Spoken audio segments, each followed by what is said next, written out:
ya, masih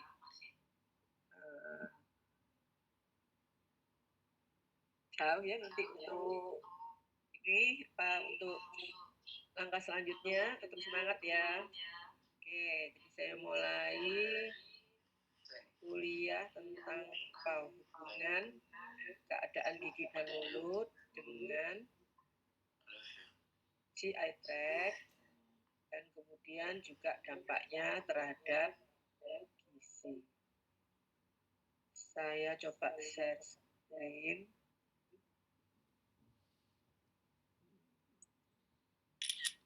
Recording in progress. Kalau seperti ini bisa masuk nggak ya? Izin dokter, baru terlihat dokter. Baru terlihat? Oke ya.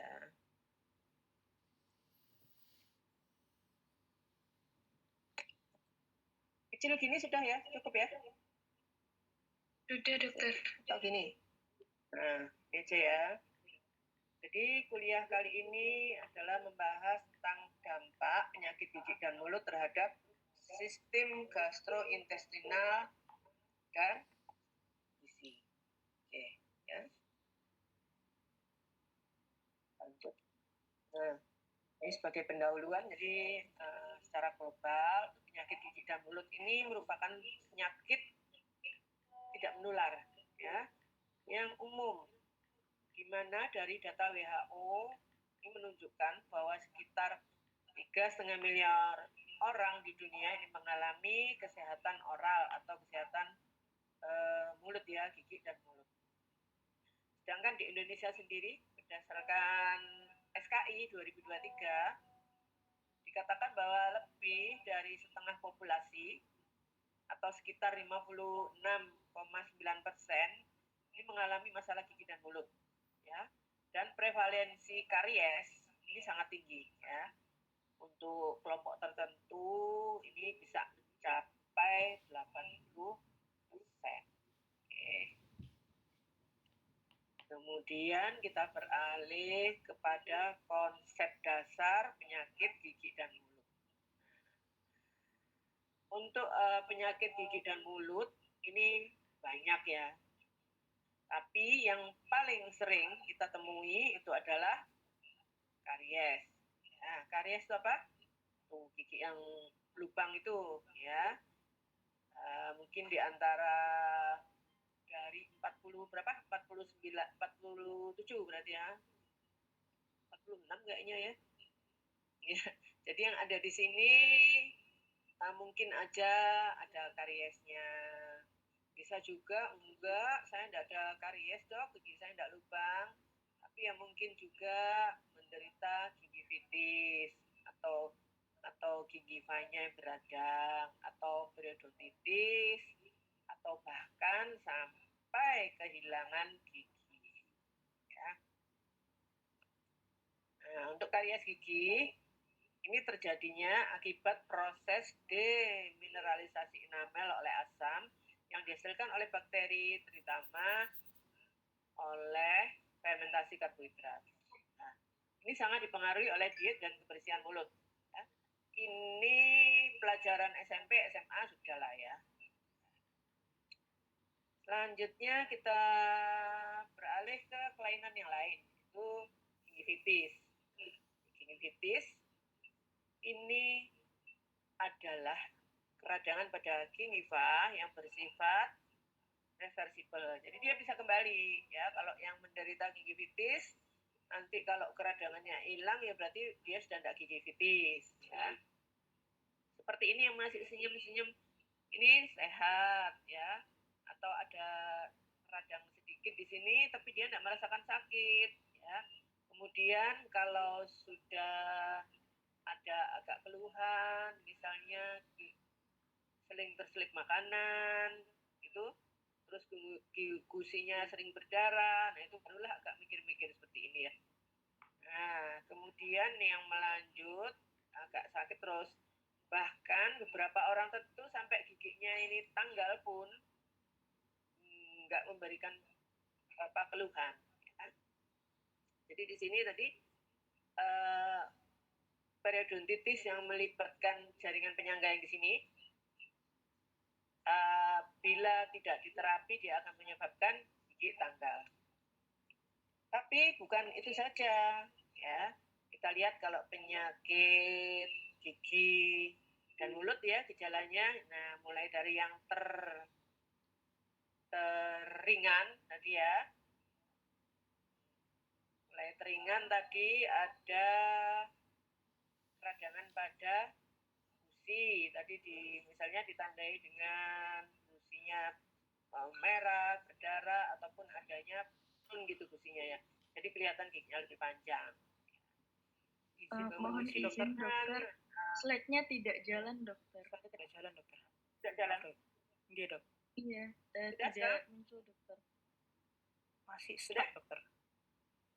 Di slide yang pertama dokter, belum jalan. Slide yang pertama ya. Nggih. Ini tadi. Terus ini? Masih tidak jalan dokter. Masih di slide yang pertama. Di judulnya itu dokter. Oh iya. Jadi saya tadi ngomong sendiri. Sebentar. Mana tadi?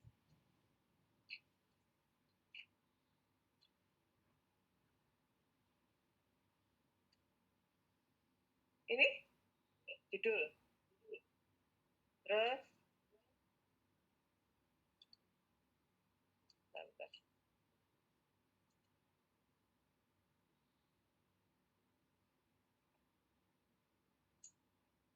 Ini Masih kelihatan? judul dokter. Lu kok masih judul ya? Bentar ya.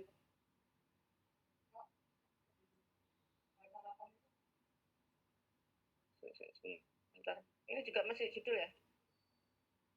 Masih dokter.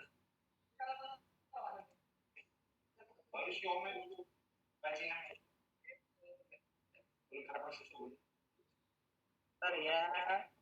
Saya ganti device dulu.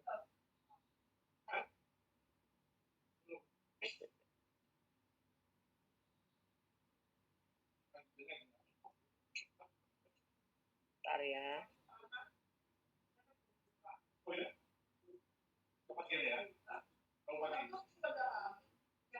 Ya, saya matikan dulu. Kok nggak bisu? Nggak bisa bisu ini. Oke.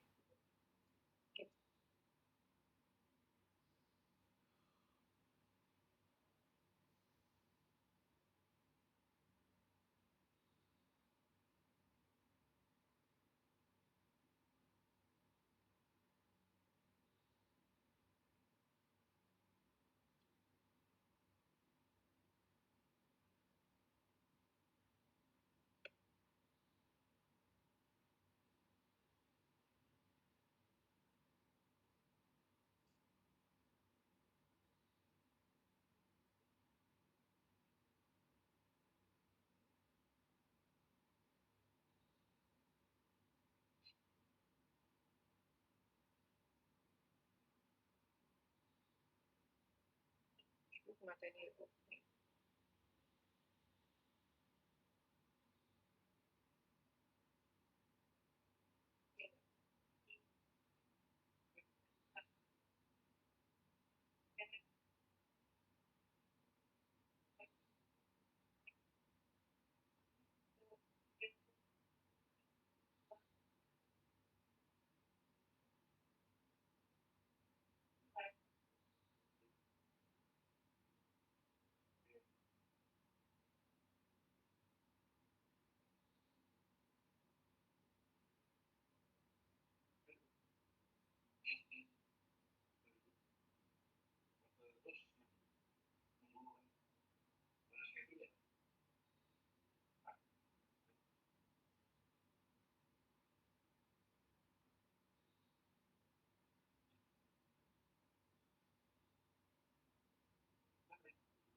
Ruang ini apa ya?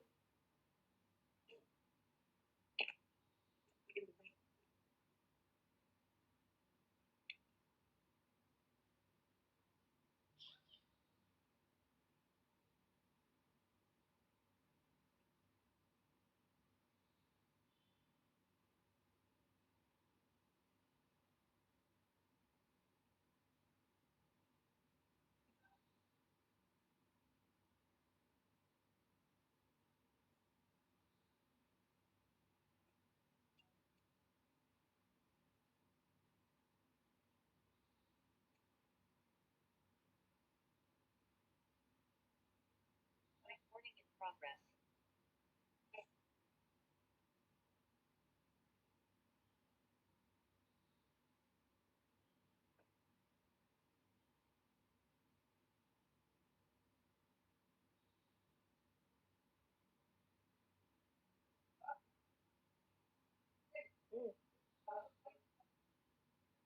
Aku kuliah itu.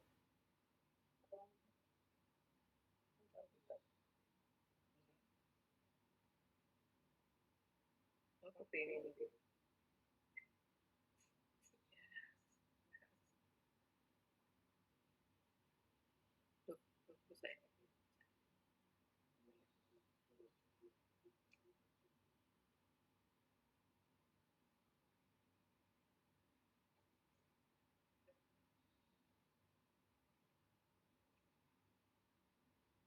Bentar ya.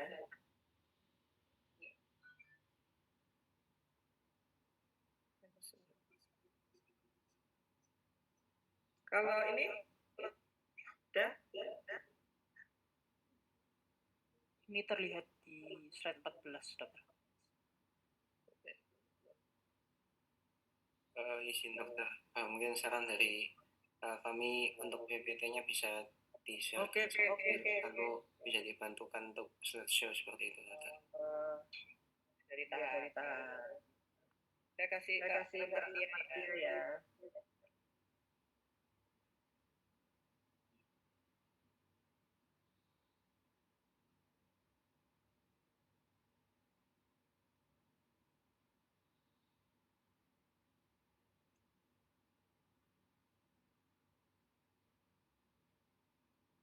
Sudah saya share.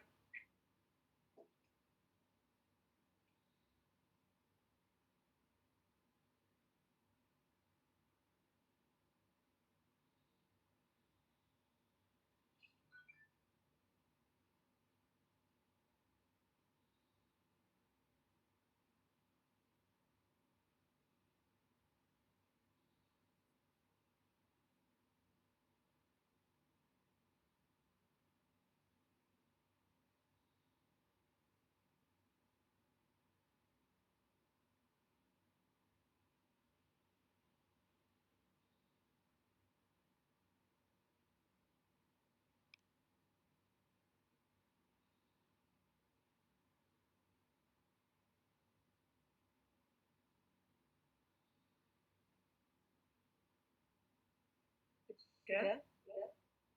Saya sekarang gimana?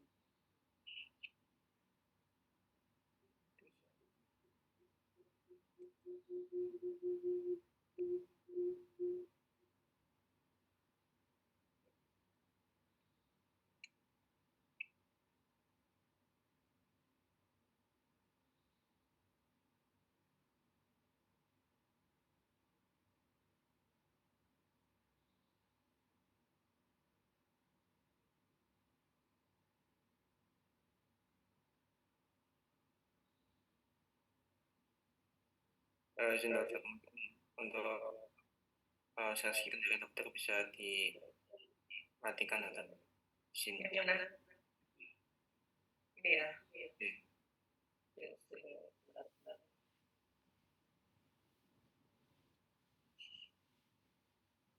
Saya ini ya. Meeting. Kalau saya dari HP.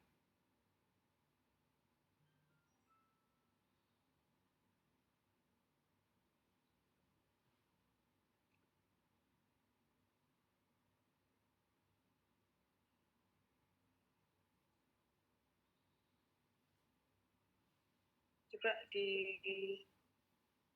pertama, slide kedua. Izin dokter, dari share screen yang dari dokter masih belum diturunkan. Masih apa? Masih belum ditutup dokter. Oh ya. Sudah. Oke. Ya.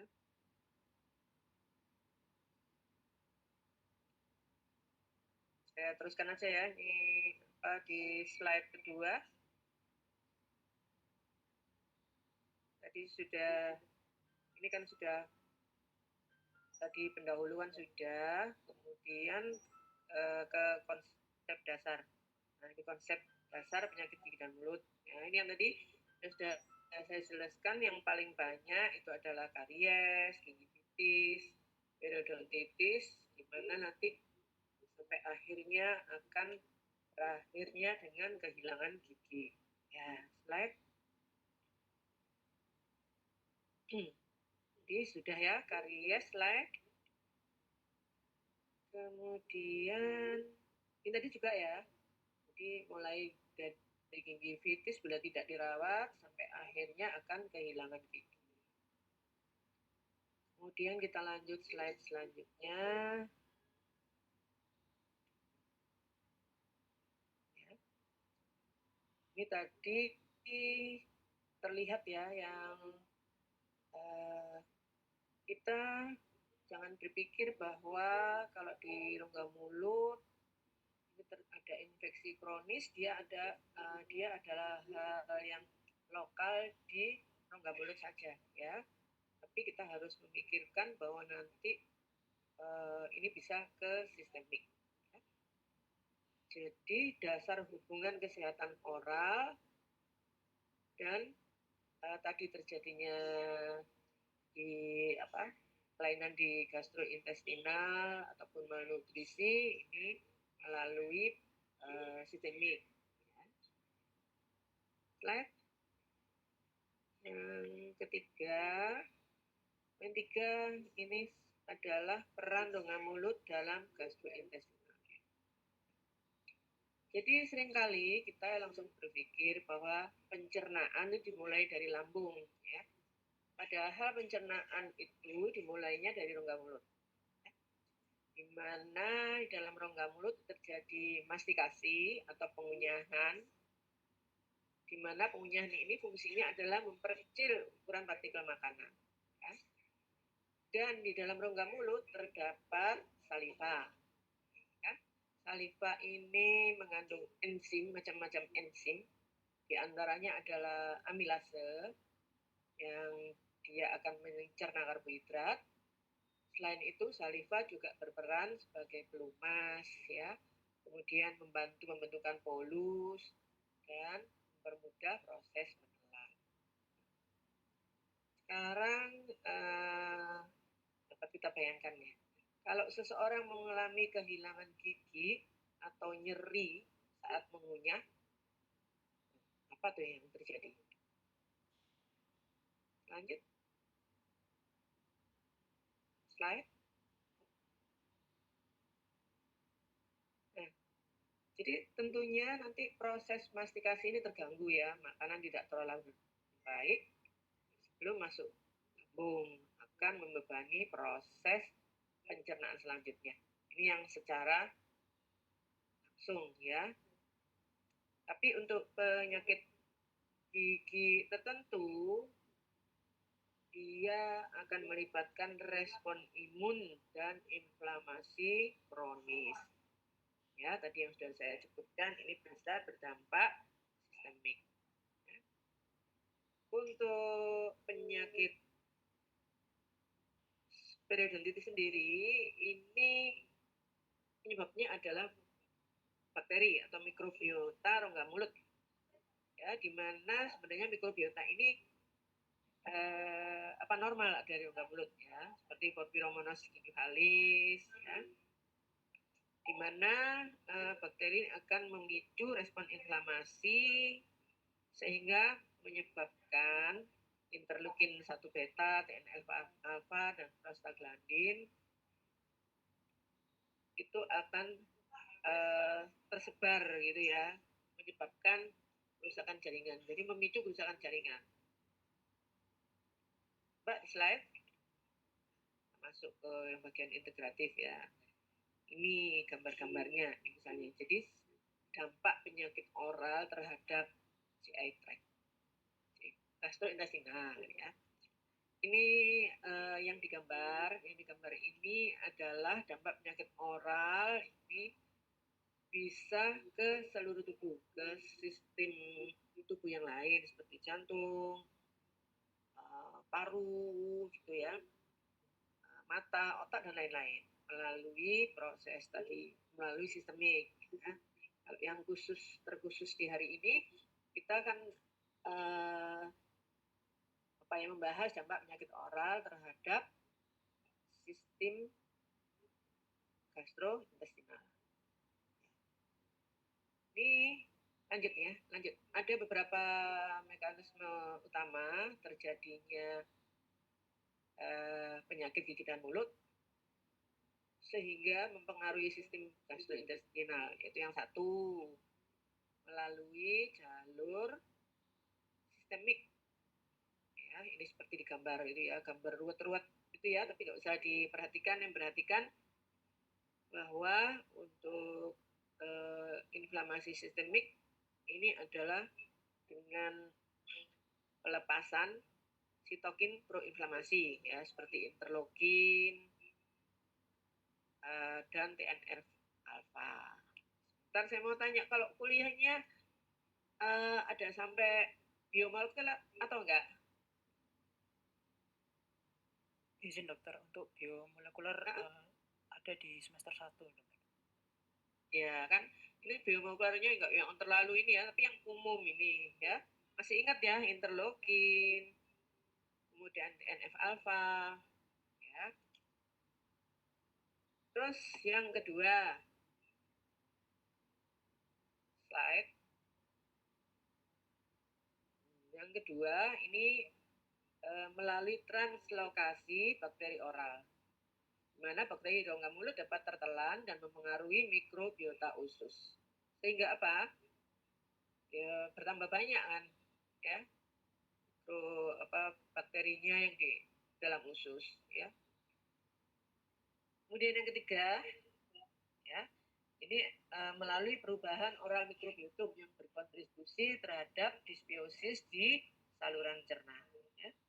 Jadi beberapa penelitian memang menunjukkan adanya peneliti penyakit periodontal dengan kondisi seperti gastritis, GERD, bahkan inflammatory bowel disease. Nah, sekarang yang menjadi pertanyaan, apakah hubungan ini kausal atau hanya asosiasi? Ya. Memang sebagian besar ini masih dalam tahap asosiasi. Tetapi bukti semakin kuat bahwa ada kontribusi biologis. Ya. Ini seperti yang digambar, ya, salah satu contohnya. Jadi melalui apa tadi? Melalui sistemik, yaitu pengaktifan jadi sitokin proinflamasi, ya. Nah, ini contoh. Ya, contoh kalau yang ini yang sudah ada terbukti adalah misalnya infeksi pada jaringan penyangga gigi, ini memang berhubungan dua arah dengan diabetes mellitus. Ya, ceritanya seperti apa ya, seperti itu ya. Jadi contohnya seperti ini. Misalnya kalau HbA1c-nya itu tinggi, biasanya ini menunjukkan manifestasi oral. Ya, misalnya gusinya mudah berdarah, terus giginya goyang. Nah, kemudian karena ini dasarnya adalah bakteri, ya, kemudian kita gimana? Ya, berarti kita harus membersihkan bakteri itu sehingga infeksinya menjadi mereda. Akibatnya apa kalau mereda? Jadi dia akan mempengaruhi juga kontrol glikemik. Ya. Ini yang disebut apa? Dua arah. Ya. Jadi nanti ini berkaitan kalian sebagai nanti calon dokter gigi, nanti sampai akhirnya praktek menjadi dokter, ini tidak bisa memisah-misahkan satu bagian dan dengan bagian yang lain, ya, karena ini adalah merupakan satu kesatuan. Lanjut. Nah, ini ya, kalau sekarang adalah dampaknya terhadap status gizi, ya, masih berhubungan dengan yang tadi, ya, yang cara kasat mata yang terlihat ya. Hubungannya dengan status gizi adalah bahwa kesehatan gigi dan mulut itu mempengaruhi kemampuan untuk makan, ya kan? Nah, untuk seseorang yang mengalami nyeri yang hebat, pasti makannya kan susah. Tapi kan harus makan. Nah, terus bagaimana supaya makan? Ya tentunya memilih makanan yang lunak, ya, yang gampang dicerna, ya. Terus biasanya ini yang dipilih adalah yang tinggi karbohidrat, untuk sedangkan serat dan proteinnya rendah. Ini sehingga apa? Terjadi ketidakseimbangan nutrisi dan akhirnya dalam jangka panjang akan malnutrisi. Untuk anak-anak, akan apa kalau anak-anak kalau malnutrisi? Akan mengganggu pertumbuhan, ya, yang juga menjadi program pemerintah ini ya, pencegahan stunting. Kemudian kalau pada lansia, malnutrisi yang akan menyebabkan daya tahan tubuhnya seperti apa? Menjadi rendah. Kalau daya tahan tubuhnya rendah, mudah sakit atau enggak? Atau kalau terserang penyakit, susah sembuhnya, recovery-nya akan lebih lama. Jadi dampaknya ini lebih kepada anak-anak yang rentan. Jadi memang pada anak-anak dan orang tua ini adalah fase rentan. Ya. Jadi menarik ya, ini ada hubungan dua arah. Kalau yang di periodontitis dan diabetes mellitus ini memang sudah banyak penelitian. Ya. Kemudian hubungan dua arah dengan penyakit oral ya sudah kelihatan ya. Kalau ada malnutrisi nanti ini akan memperburuk kondisi oralnya juga. Misalnya apa? Ini nanti kalau ada kekurangan vitamin C, ini kesehatan ginjalnya pasti akan tidak maksimal ya, tidak sehat, sehingga nanti untuk makan gitu akan pilih-pilih makanan. Kemudian demikian juga defisiensi protein. Kemudian kita lanjut ke implikasi klinis. Nah, implikasi klinis tadi ya, yang saya jelaskan bahwa sebagai seorang dokter, Anda tidak bisa fokus pada satu sistem. Ya, yang perlu diingat. Jadi, kalau menemukan pasien dengan nutrisi, apakah akan memeriksa rongga mulutnya? Nah, bagaimana kalian calon dokter? Kalau sudah lulus, nih, terus dipraktek, itu menemukan pasien dengan malnutrisi, apakah akan memeriksa rongga mulutnya? Bisa dijawab? Izin menjawab, dokter. Iya, dokter, karena dari rongga mulut itu bisa memiliki implikasi klinis pada kondisi pasien yang malnutrisi, dokter. Bisa saja terjadi infeksi baik pada rongga penyangga giginya atau mungkin terjadi gangguan lain pada gusi maupun giginya, dokter. Betul ya, tapi ini memang sepertinya ini sudah dilakukan ya. Mesti kan kalau periksa disuruh gitu kan, diperiksa kan ya, meskipun dokter umum kan mesti bersama mulut. Oke, ya. Makanya pendekatan yang ideal ini memang kalau ada masalah gitu sebagai dokter gigi juga bagaimana gizinya. Terus yang tidak kalah penting apa untuk pasien adalah edukasi, ya. Edukasi ini sangat penting ya. Nanti kalau sudah lulus nih jangan pelit-pelit untuk berbicara, menjelaskan kepada pasien ya. Karena pasien tidak menyadari kalau masalah gigi dapat mempengaruhi kesehatan secara keseluruhan. Belum gitu ya dianggapnya ya sudah kalau giginya doang ya nggak apa-apa. Padahal nanti kalau dibiarkan ya akan mempengaruhi secara keseluruhan. Oke. Slide. Nah ini ya ada sedikit diskusi kasus ya, bisa nanti untuk didiskusikan gitu ya. Ini jadi ada seorang pasien lansia datang dengan penurunan berat badan, sulit makan, ya dari anamnesis dia sulit makan. Terus dari hasil pemeriksaan intraoral tadi yang disuruh nah, gitu ya kan. Ternyata giginya itu banyak yang hilang. Jadi alias ompong ya. Meskipun tidak ompong tapi banyak yang hilang. Tapi dia tidak memakai gigi palsu. Nah, di sini nanti kita bisa mengakses atau mengkaji apa sih masalah utamanya di pasien ini. Ya. Kemudian bagaimana hubungan keadaan rongga mulutnya tadi dengan status gizinya yang pasiennya jadi menurun berat badan ini tadi ya. Kemudian yang tentunya ya kita yang terakhir apa rencana pelaksanaannya. Ya. Slide. Ini sebagai kesimpulan. Jadi dari hasil slide pertama sampai yang slide ini kesimpulan, ini yang pertama coba disimpulkan bahwa kesehatan gigi dan mulut ini tidak berdiri sendiri. Kemudian penting yang kedua ini rongga mulut adalah awal dari gastrointestinal. Ya, yang perlu diingat. Ya, jadi bukan mulut mulai di lambung, tapi mulai dari rongga mulut.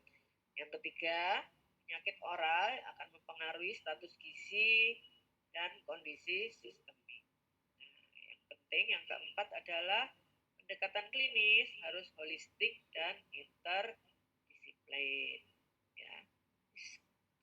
Yang terakhir nih. Yang terakhir adalah pantun. Siapa yang mau membaca?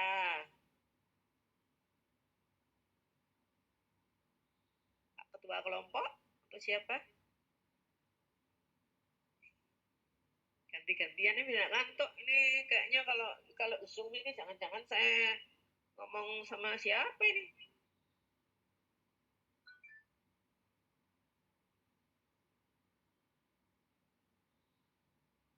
Ya, halo, masih ada di sana kah? Izin dokter mungkin dibacakan oleh Bima dokter. Oke. Yang lain bilang cakep. Nanti saya ada satu slide lagi yang isinya itu sama sebenarnya. Tapi kalau ini kan saya secara manual buat gini, yang satu itu saya memakai aplikasi ya. Nanti bisa dibandingkan lebih dimengerti yang mana, lebih menarik yang mana dengan cara yang manual seperti ini saya atau dengan pakai aplikasi. Oke. Boleh dibantu. Halo. Izin dokter untuk membaca pantunnya. Sailing a boat across the blue. With the signs that knowledge grew. Oke. Setuju ya. Of the sharing to you. With respect and gratitude, I say thank you. Istirahat sebentar. Saya kasih yang kedua ya.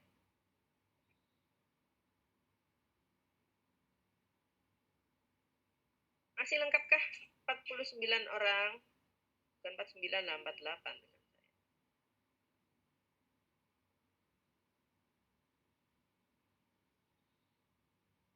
Yang untuk yang mengabsen siapa ya? Izin dokter, saya dokter. Oke, saya pokoknya tinggal ngomong aja ya. Saya kasih lagi Amatia. Apa yang dari hasil aplikasi? Nanti bisa ditayangkan di situ ya. Iya dokter. Oke. Nah. Isinya sama, tapi slide-nya itu beda.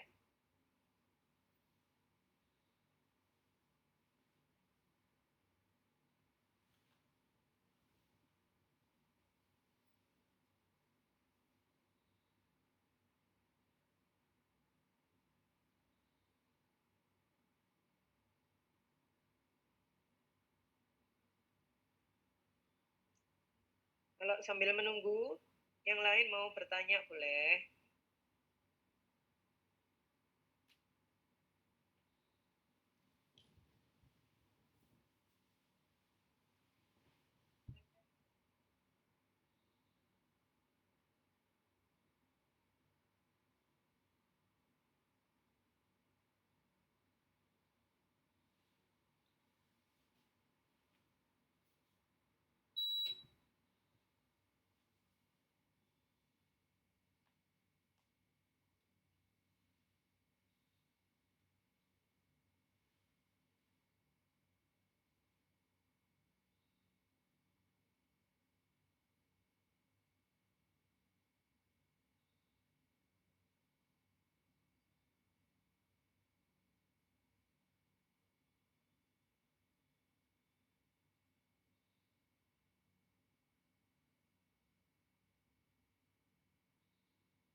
Izin dokter, untuk PPT-nya belum masuk ya dokter.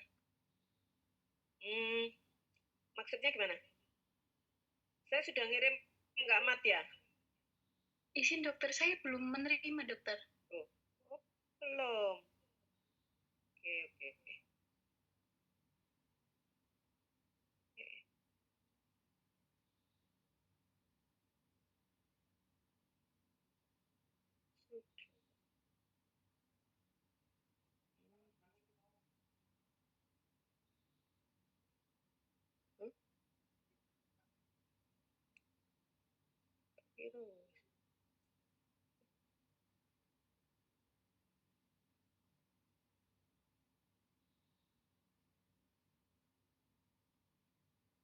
Sudah terkirim ya?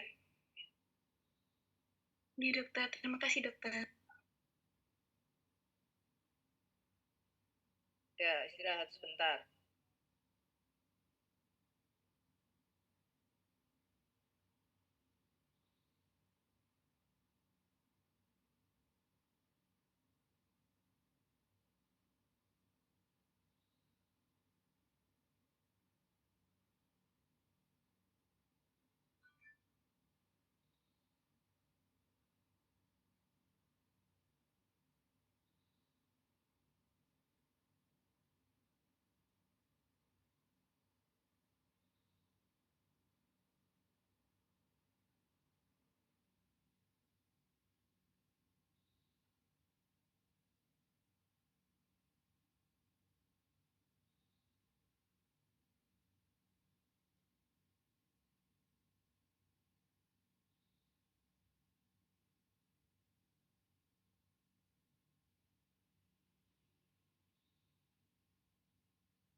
udah ini.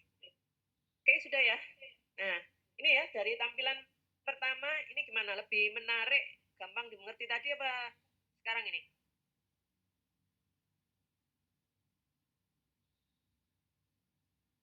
Siapa? Metia. Saya kenalnya Amartia ya, sudah Metia. Ya. Dokter, lebih jelas yang ini dokter. Lebih kekinian ya. Iya dokter. Kekinian kan bagus ya.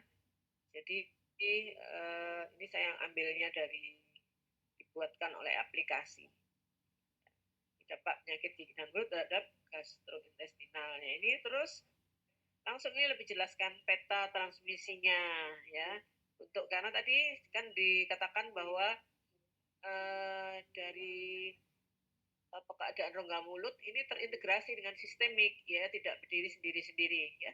Dari gambar ini sudah kelihatan ya, gigi dan mulut, terus kemudian hubungannya dengan gastrointestinal, status gizi ya. Terus nanti praktek klinisnya seperti apa ya. Memang lebih enak ya, ya. Oke, ya lanjut. Ini untuk yang menyatakan tadi, untuk epidemiologi penyakit oral. Nah, ini dikatakan ini yang di buletin yang besar 3,5 miliar ya. Ini presentasinya 56,9 ya. Nah, sedangkan yang ini 56,9 itu keseluruhan, tapi yang karies itu sampai 80% ya. Banyak, jadi lebih banyak yang karies. Oke, lanjut. Kemudian dokter, patologi oral dan sistemiknya seperti apa, ini sudah disebutkan ini. Kecil banget saya dari HP.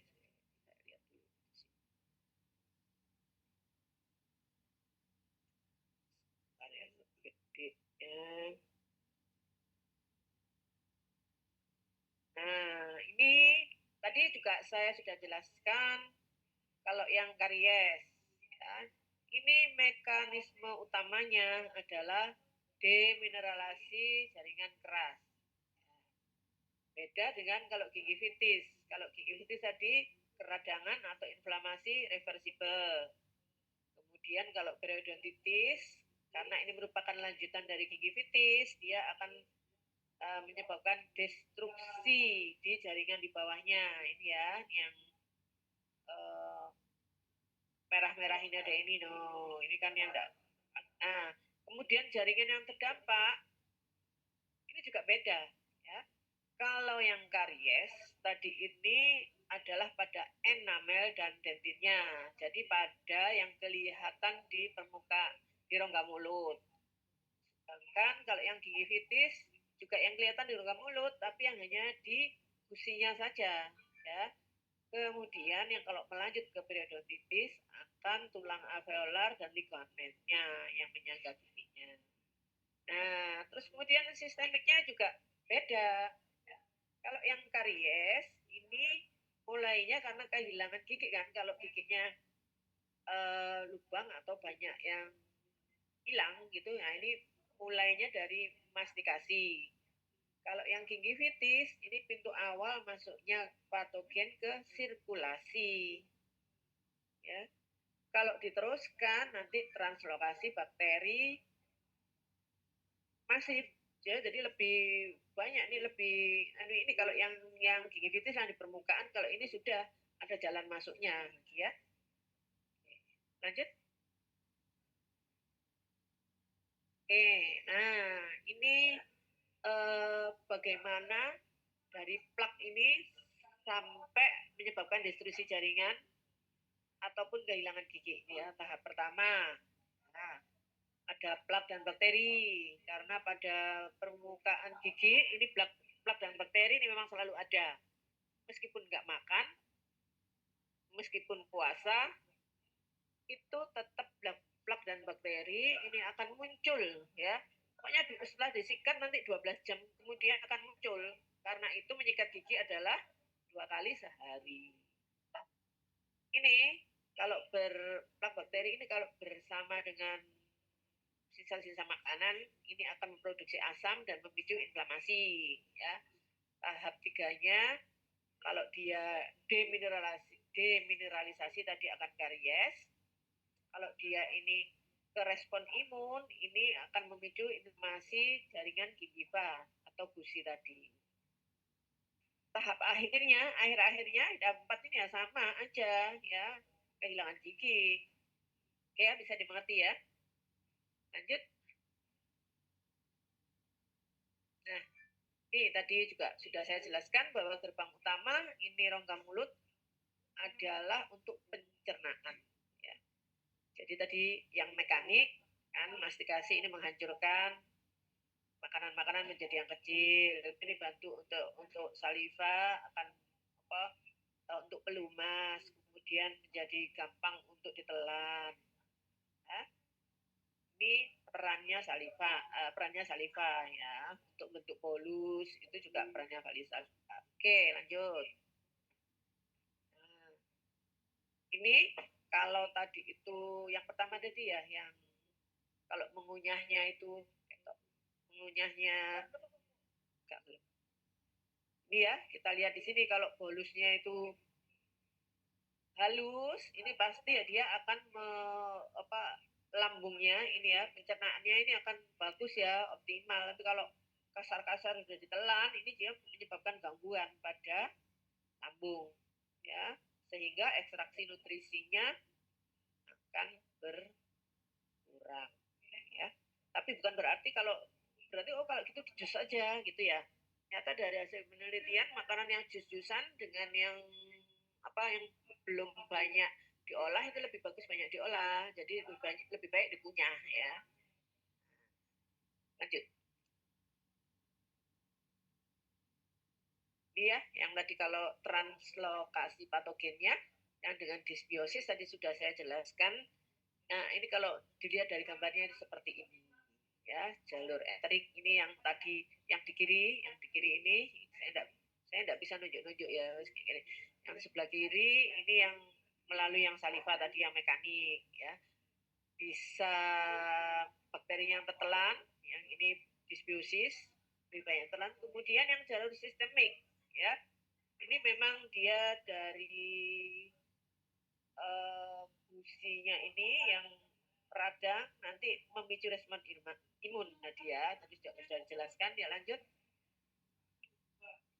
Nih, dampak langsung pada organ gastrointestinal bawah. Yang satu gastritis ya, tahu lah semua kalau gastritis. Kemudian GERD, oke ya, bisa juga inflammatory bowel disease. Sepertinya memang kalau dengan gambar ini lebih menarik ya, bisa langsung kelihatan gitu ya dampak lingkungannya.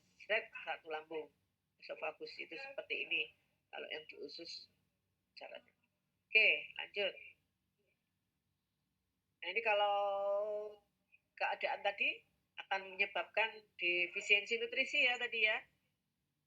Nah, kalau defisi malnutrisi atau defisit nutrisi ini dimulai dari mana? Ini kasket tingkatannya ya, Jadi awal tadi karena pilih-pilih makanan, itu ya, karena malas makan, gitu. Akibatnya apa?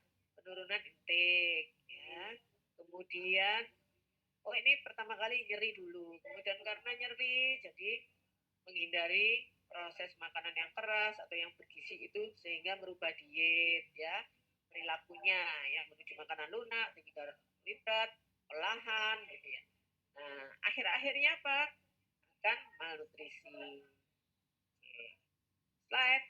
Nah, tadi juga saya sudah jelaskan bahwa kelompok yang paling rentan, ya, ini adalah pada anak-anak, ya. Jadi faktor pemicunya, ini kalau tidak dirawat dengan sendiri, pastilah anak-anak ini pasti nggak mau makan, ya. Ternyata apa, giginya bolong, giginya sakit. Nah, dampak sistemiknya stunting, ya, hambatan perkembangan karena gizinya tidak adekuat. Nah, kalau pada geriatri atau lansia, ini faktor pemicunya biasanya bukan karena karies ya. Kalau karies ini pada anak-anak, tapi kalau pada orang tua ini giginya hilang, ya. ditambah dengan atrofi otot mastikasi, ya ini kan kalau atrofi itu kan apa ya, apa sih, bukan patologi gitu loh ya, kan semua orang kalau dengan umur ya fungsinya hilang. Nah, kalau fungsinya menurun ya jangan tambah lagi dengan kehilangan gigi yang banyak-banyak, ataupun kalau sudah terlanjur kehilangan gigi ya sudahlah, dipakaikan gigi palsu ya. Ya, ini tadi kondisi fertility, kerentanan ya karena malnutrisi protein ya. Jadi inilah dua kelompok yang rentan ya terhadap asupan gizi pada anak-anak dan pada orang tua. Slide. Nah ini lingkaran setannya ya. Bahasanya tapi lucu kalau dari kita dari aplikasi ya, karena tidak bisa mengedit dia. Jadi secara umum hubungan dua arah penyakit oral, penyakit di mulut dengan malnutrisi ini, kalau yang di mulut ini ada kerusakan gigi, inflamasi, nyeri yang akan memicu penurunan efisiensi pencernaan. Arahnya pada malnutrisi. Kemudian yang lengkung bawah ini yang panah mengarah ke bawah ini, dia menerangkan bahwa malnutrisi, tadi kalau sudah ada malnutrisi, dia akan defisiensi mikronutrien. Sehingga respon imunnya lemah, kapasitas perbaikan jaringan lemah juga kan. Sedangkan akhirnya yang sudah ada penyakit mulut tadi ya tambah cepat terjadinya, bukan tambah perbaikannya. Kalau pada orang yang lebih muda kan lebih cepat, tapi kalau pada orang orang tua ya, istilahnya jangan tua tadi geriatri ya. Kan penyembuhannya lama ya. Lanjut. Kemudian bagaimana aplikasi klinisnya ya. Ini tadi sudah ya saya kasih, ada pasien kehilangan gigi, penurunan badan.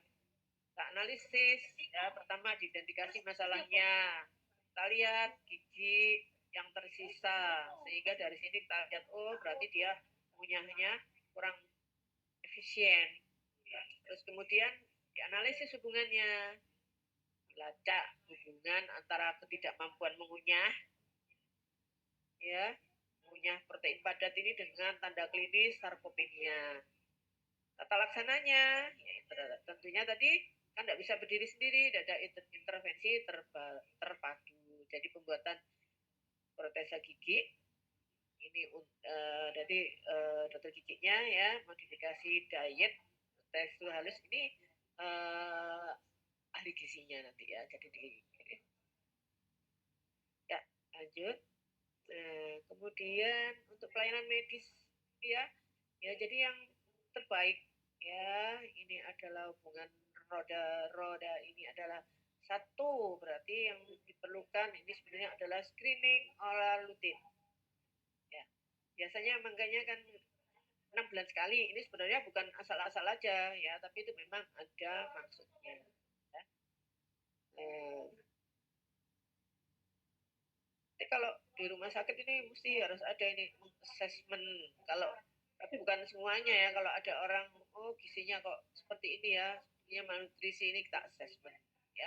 Setelah dari assessment atau screening nanti akan ketemu ini perlu kolaborasi ya.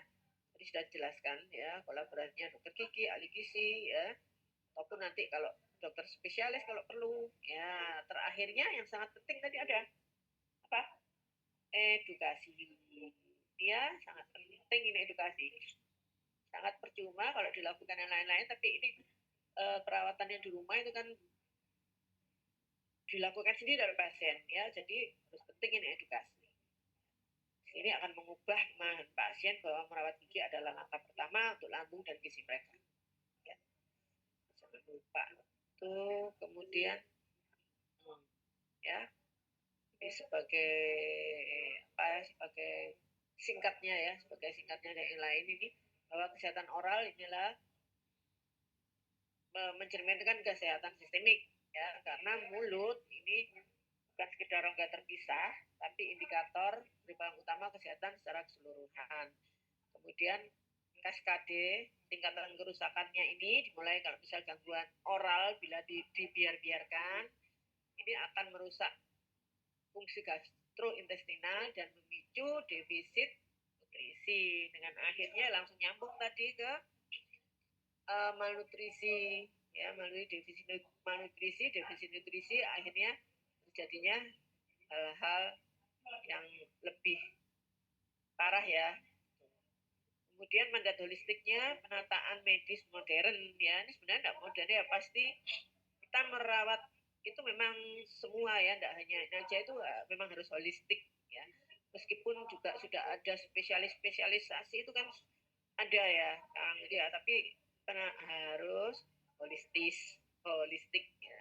Kalau ini holistik yang paling paling awal ya, paling gampang ini ya, perawatan gigi, pencernaan ya. Tapi untuk yang spesialisasi yang lain diingat nanti ya, kalau nanti sudah lulus apapun nanti kalau sudah jadi dokter misalnya ngambil spesialis itu ya, perawatan itu pasti tidak bisa mengabaikan yang lain gitu ya.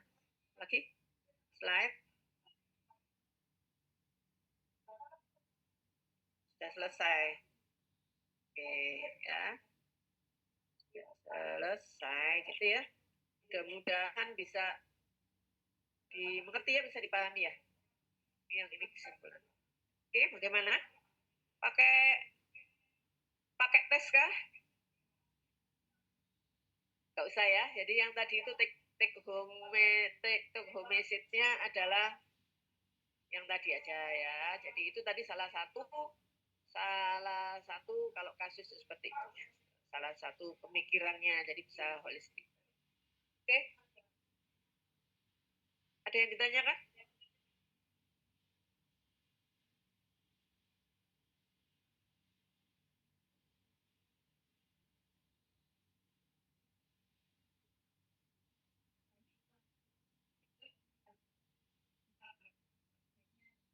Izin dokter belum ada.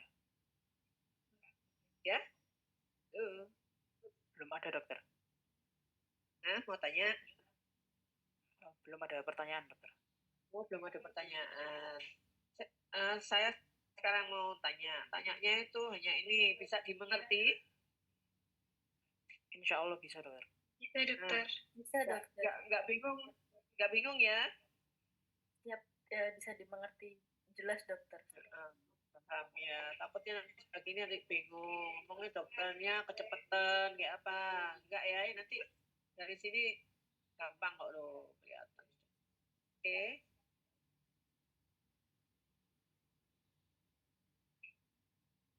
Terus apa lagi? Sampai jam 9? Apa jam 9 itu cuma ininya aja ya, mati ya? Memang 2 jam? Atau 2 jam pelajaran? Ya, dokter, diberi waktu 2 jam, dokter. Oh, diberi waktu 2 jam. Oke, sekarang ada yang tanya, kurang jelas, kalau enggak bisa saya akhiri. Oke. Sementara cukup? Sementara cukup, dokter. Oke, ya, semoga bermanfaat ya. Saya bisa akhiri berarti ya, saya live ya. Iya, dokter. Oke, ya. Saya pamit ya, sukses selalu untuk semuanya. Semoga lulus lulus jadi tidak ulang-ulangi lagi. Kalau katanya harus lulus 4 tahun juga harus 4 tahun gitu ya. Di sini kuliah apa? Izin dokter, habis ini kuliah histologi, dokter. Jam 9 ya? Iya, dokter. Oke, ya udah bisa istirahat dulu ya. Oke, terima kasih atas perhatiannya. Izin live ya. Terima kasih, dokter. Terima kasih, dokter. Bisa difoto sama ininya saya. Tolong foto dengan apa yang ini yang pertama. Slide yang pertama. Bisa nggak ya? Recording stopped. Ini Pak. Caranya ya apa ya foto? Tolong Amatia ya foto yang berapa orang nih layarnya semua. Izin dokter, dibantu oleh Kendra dokter. Hah? Ya. Difotokan oleh Kendra dokter. Sebentar gitu dokter. Ya.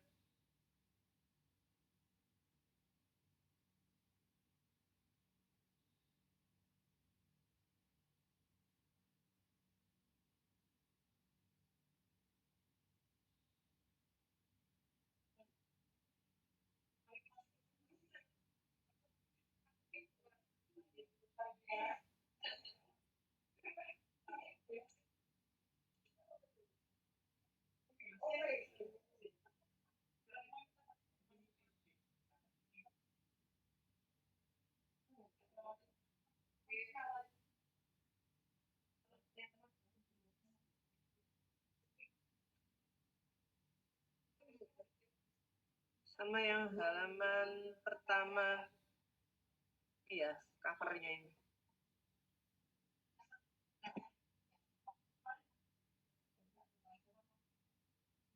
Nah, nih.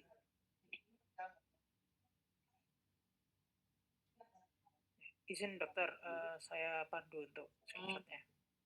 Oke, ini karena juga dengan share screen ya teman-teman, jadi ada banyak slide untuk yang difoto. Ini untuk yang slide pertama, 1, 2, 3.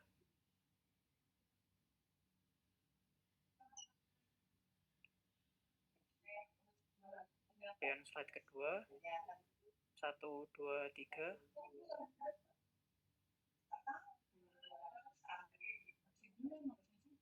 Kemudian slide ketiga, 1, 2, 3.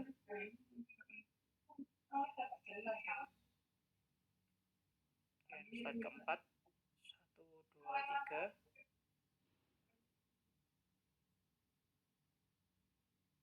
Kemudian slide kelima, 1, 2, 3. Kemudian slide ke-6, 1, 2, 3. Banyak. Kemudian slide ke-7, 1, 2, 3. Oke dokter, banyak karena ada share screen dokter. Kemudian slide ke-8, 1, 2, 3.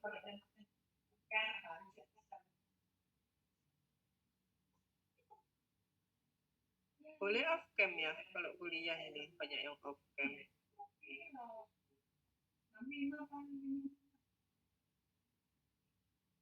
Kalau Jumat ya WFH.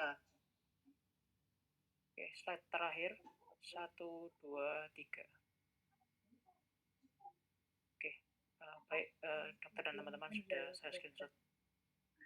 Jadi kalau hari ini kebetulan sedang bersamaan. Oh iya, ada itu ya.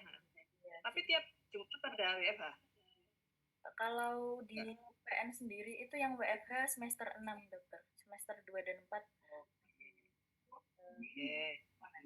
Nah, oke ya. Sini. Terima kasih dokter. Oke dokter. Terima kasih dokter. Terima kasih dokter.